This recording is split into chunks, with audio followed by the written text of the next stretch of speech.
Yesterday, we featured a bit of work from a guy called Jean-Dominique Michel, who featured the thoughts in the piece of the world's top infectious disease specialist, a guy called Didier Raoult. There were a couple of themes. Modelling is done by the wrong people and doesn't work. The drug chloroquine is likely a major player in this. Isolating people without the disease is medieval, and how it's ultimately handled is down to our health system and whether we've invested in those health systems globally. Now, the University of Otago epidemiologist Dr. Micheal Baker has read that and is back with us. Morning to you. Morena. So your take on the Michel article, what did you make of it? Well, look, I thought it was very interesting, and of course, as a medical anthropologist in France, he is very eloquent, but he spends 15 pages saying what you or I would say in probably 2 pages. That part is true. What in the essence he says a number of things, one of which is the whole thing's Napoleonic. Locking up a society is Napoleonic. Do you agree with that or not? Well, I think at the moment it's the best option when we don't have the capacity to identify all the cases. We're not doing enough testing yet, but it's ramping up. And I do agree, we want to be actually isolating the cases, the infected people and their contacts. And New Zealand will have the ability to do that, but we really have to ramp up this testing. What? Because we're doing about, 1,500 on average a day now? Yeah, we have to do a lot more than that.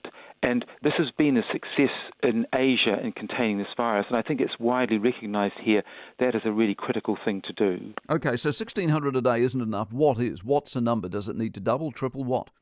I would say double, triple. That is the kind of... Then we're getting into the range where we can provide reasonable coverage around New Zealand, and actually a lot of statisticians are working on this question at the moment. But of course the problem is we can't double or triple. We don't have the capacity, do we? People are working on this. This is a key thing to develop. So at the moment, the approach New Zealand's taking, effectively putting the nation into home quarantine, is actually a very effective interim measure. And of course, the huge benefit we see now in China, for example, in Wuhan, people are starting to come out of that level of containment, and that's where we want to be. Also in the article he talks about modelling. Modelling's not, don't believe modelling. Modelling's done by idiots. Fair or not? Well, modelling generates scenarios. So you can say, if we look at the number of people who are infected and the outcome, this is the consequence you get.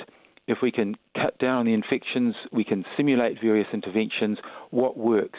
And that's where modelling is very good. Modelling does not predict the future. It's just a way of testing scenarios. What about the upset in the community? He said, look, you could take any number of diseases, whack up scoreboards on the television every night and freak people out. Is there a point in that? Yeah, I mean, as he says in his paper, it's not Armageddon, and I think that's right. In 2 years, most of us will still be here. But that was the same in the 1918 influenza pandemic, which was devastating. Most people survived, but this is moving into the same scale of threat globally. What about chloroquine? He seems big on that, or his mate seems big on that. Is there genuine hope there, or is that being overplayed, do you think? Well, I think at the moment there's hope for this drug, but many others are being tested, and it's one of 4 drugs that the World Health Organization is testing globally at the moment. Will that beat a vaccine, do you think, ultimately? Will they be able to treat as opposed to vaccinate? I think treatments will come faster than vaccine. Treatments won't be 100%, but they could really take the edge off this pandemic, and I think that's one of the big hopes at the moment. And essentially what Michel says at the end of the day is what you're seeing in Italy versus what you're seeing in, say, Germany or perhaps even in Singapore. It's all about the health system. If you're prepared properly, you'd be okay. Given we didn't, we're not. No, New Zealand is preparing very well. We're doing exactly the right thing at the moment. Those countries waited too late, and they're basically chasing the virus. New Zealand, I think, has done an amazing thing to get ahead of the curve, and I think we could really beat it.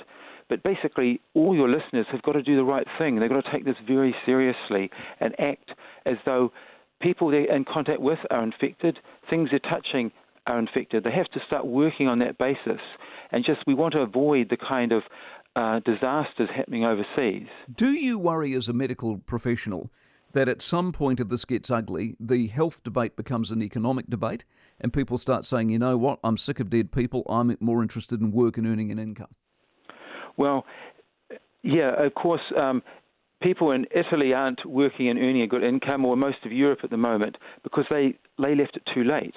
But people in China are starting to go back to work after 2 to 3 months.